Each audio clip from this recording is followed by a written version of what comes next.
Hey y'all, welcome back to Right at the Wire. I just wanted to drop a line to recap the Rebel Stakes from this weekend. So let's take a look at the replay and I'll have some impressions for you. Okay, let's take a look at the Rebel Stakes. And you can see it was kind of muddy ground at Oaklawn on Saturday. But let's see what happened. So off pretty clean break. Nobody really had a problem with the break. And you see Frosted Departure was really keen to get up there, as well as Giant Mischief. Was pretty sure that Verifying was going to rate. Powerful was quick to get up there, and that's not really a surprise. We kind of alluded to it in the analysis video we did, that I had a feeling Asmussen was putting in a rabbit for Red Route 1, and I think that's basically what Powerful was there to do. And you can see 22 and 3, that's pretty quick fractions for a two-turn race. Then 2-2. Talladega and Bourbon Bash. And you see that they're sitting pretty. No excuses for Verifying or Giant Mischief, really. Last is Red Route 1. 1/2 mile to go in the 63rd Rebel. Frosted Departure. And you see the second flight there. Bourbon Bash trying to make that move that he always does, but really just didn't have enough.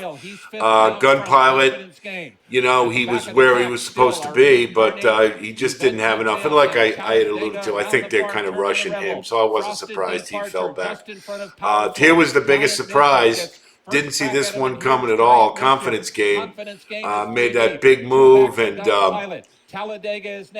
just kind of caught him napping. Giant Mischief, really no excuses whatsoever. He had every chance right there. Kind of a questionable ride from Florent Geroux for Verifying, in my opinion. Kind of destroyed any chance he really had to win. You can see Red Route 1 doing what he always does, flying late, but it just wasn't enough. Really, the biggest surprise was Reincarnate, lingering from the back, and he's normally on the front end, so that was a big surprise to me for sure. But Confidence Game.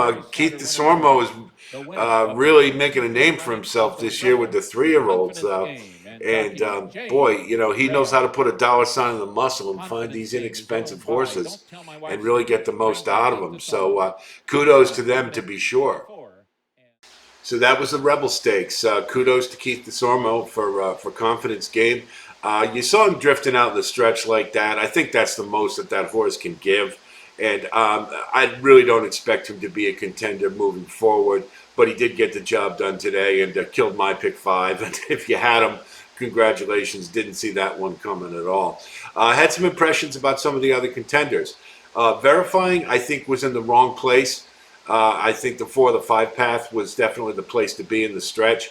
And Geroux having him on the rail didn't do him any favors. Kind of a questionable ride, ducking in, ducking out. I don't think he was going to win regardless. And I think he ran evenly. I'm not ready to throw him out yet, but it was a little disappointing to be sure. Giant Mischief, no excuses whatsoever. He had every chance to win that race and couldn't get it done. I think he's suffering a fate similar to Victory Formation. He seems to be more of a miler type, and I'd be surprised if we see him on the trail moving forward. Reincarnate, to me, was the biggest surprise. Taking him back like they did, I'll assume that Tim Yakteen anticipated a rabbit with Powerful and didn't want him getting caught up in that, so he took him back. It does speak to the horse's versatility, and I think we definitely want to keep that in mind moving forward. But I think he took more of a step aside than he took forward. A late running third was kind of a non-factor and ran a decent race, but we want to see a little bit more from him if we in the next start. Otherwise, I think he's a good horse, but he's kind of JV.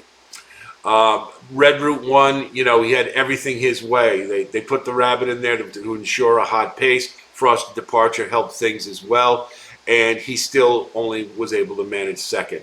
He's got a great late run, but until he's more forwardly placed, I think it's always going to be second or third for him because he's just too far back. And it's fun to watch him come flying down the stretch and exciting, but they really need to move him more forwardly so he has a better chance late.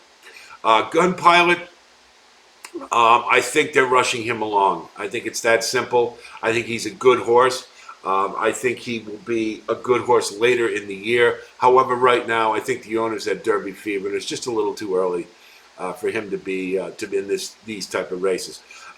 You could see he was right where he needed to be, right next to the confidence game. And when they pushed the button, he just didn't have it. And so let's look for him later in the year. I'd be surprised if they keep him on the Derby trail at this point. He won't be a horse that I'll be seriously considering. So that's pretty much the way I saw the Rebel Stakes. I think it's still wide open.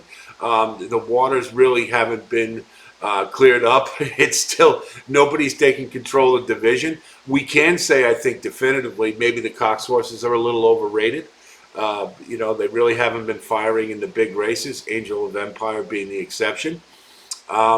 But again, that race I don't think was defining either, and got a low buyer. I mean, we got a 94 here, which is certainly better than the Risen Star, but again, I don't think it answered a question as to who's going to take command of this division. Now, we got Forte coming in the Fountain of Youth this week coming up, and if he runs back to the way we expect, then maybe that'll answer the question, and we'll all know who to point to on the Derby trail. Got 4 preps coming this weekend. Going to try to give you videos on all of them and analysis, so be on the lookout for that. Want to thank you guys for the increased viewership. I really appreciate it. Love the fact that we're growing this community. Love the comments. Love to hear these alternate viewpoints. I think it's great. Hopefully mine helps you a little bit. You guys can help me. Let's grow together so we can all be right at the wire. So keep them coming. One of you asked about if I'd post something about Derby points and maybe the field as we have it right now. So I'm going to try to come up with maybe a top 25 and maybe give you a little status report on each of them as I see it. So be on the lookout for that later this week. So I'll be busy. And of course, if you do like what you see here, please like and subscribe. And I'll be talking to you later this week.